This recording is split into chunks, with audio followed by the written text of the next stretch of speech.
PM Modi के जन्मदिन पर न्यूज 18 इंडिया के इनपुट हेड अमिताभ सिन्हा से केंद्रीय मंत्री अश्विनी वैष्णव ने कई खास बातों का जिक्र किया। अश्विनी वैष्णव ने कहा, नरेंद्र मोदी देश के पहले पीएम हैं जिन्होंने भारत को विकसित राष्ट्र बनाने का लक्ष्य रखा और उनके इस लक्ष्य को पूरा करने के लिए पूरा देश एकजुट नजर आता है। उनकी सबसे खास बात यह है कि बैठक में वो हर किसी की बात को ध्यानपूर्वक सुनते हैं। प्रधानमंत्री नरेंद्र मोदी का की 75वीं सालगिरह, पूरी दुनिया से शासनाध्यक्ष उन्हें बधाई संदेश दे रहे हैं। राष्ट्रपति ट्रंप तक ने उन्हें बधाई दी।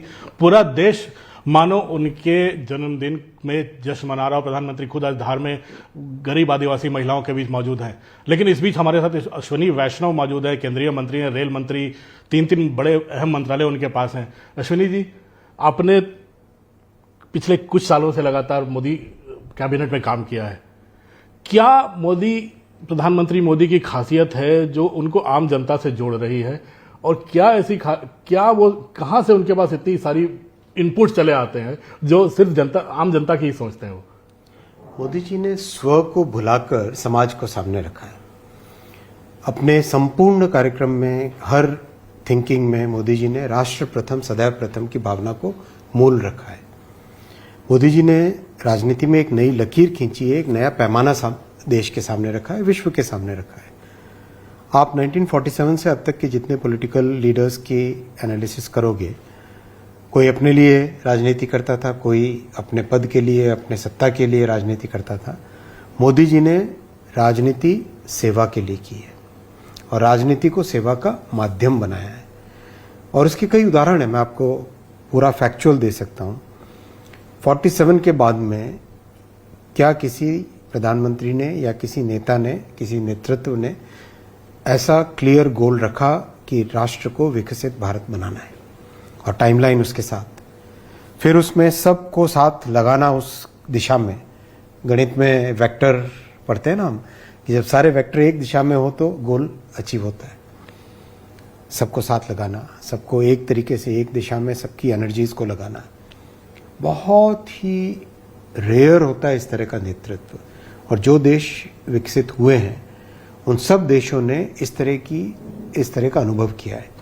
और भारत की अगर हम बात करें तो अगर हम 2000 वर्षों का इतिहास लें, 18वीं शताब्दी तक भारत हमेशा विश्व की पहली या दूसरी अर्थव्यवस्था में रहता था, हमेशा टॉप 2 इकोनॉमीज में रहता था। ये 250 पौने 300 वर्षों का इतिहास हमारा खराब रहा है।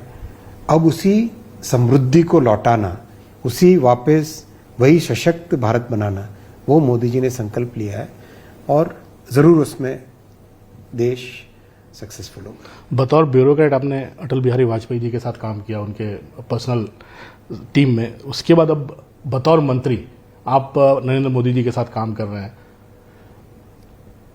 जो विकास के लिए उनका मादा है, जो जिस तरह से वो विकास के लिए लगते हैं, मुझे सबको ये समझ नहीं आता है उनको जमीन पर जो समस्याएं हैं वहां उनको इतने प्रोटोकॉल से घिरा हुआ प्रधानमंत्री, जमीन से जुड़ी हुई समस्याएं वहां तक पहुंचती कैसे?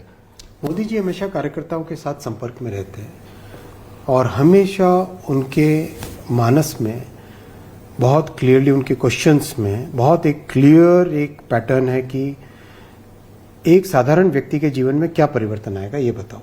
जैसे मान लो हम प्रपोजल लेके जाते हैं रेलवे के नए ट्रैक्स बनाने हैं, तो पीएम साहब का प्रश्न रहता है कि नए ट्रैक्स बनने से साधारण परिवार के जीवन में क्या परिवर्तन आएगा। तो फिर उसका आता है रिजल्ट साथ में कि नए ट्रैक्स बनेंगे तो नई ट्रेन्स चल पाएंगी, ज़्यादा ट्रेन्स चलेंगी तो लोगों को सुविधा होगी। स्टेशन बनाना है तो उस शहर के जीवन में क्या परिवर्तन आना है, शहर के दोनों हिस्से जुड़ने चाहिए। ये जो भावना है, जो कि जमीन से जुड़ी हुई सच्चाई है, मोदी जी ने तो सच्चाई को जिया है।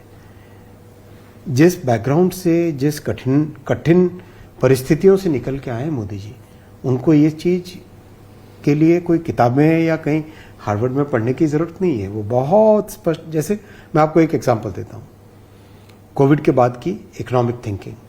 कोविड के बाद में जब सारी दुनिया, नोबेल लॉरिएट सब के सब कहते थे कि print money and distribute helicopter money, जब सारी दुनिया ये देती थी ज्ञान, तब मोदी जी ने बहुत ही गहन चिंतन से, हमारे देश के पास कैपिटल है, कैपिटल लिमिटेड है, इस लिमिटेड कैपिटल को ऐसा व्यवहार में लाना चाहिए जिससे कि देश की हमेशा लंबे समय तक ग्रोथ बनी रहे।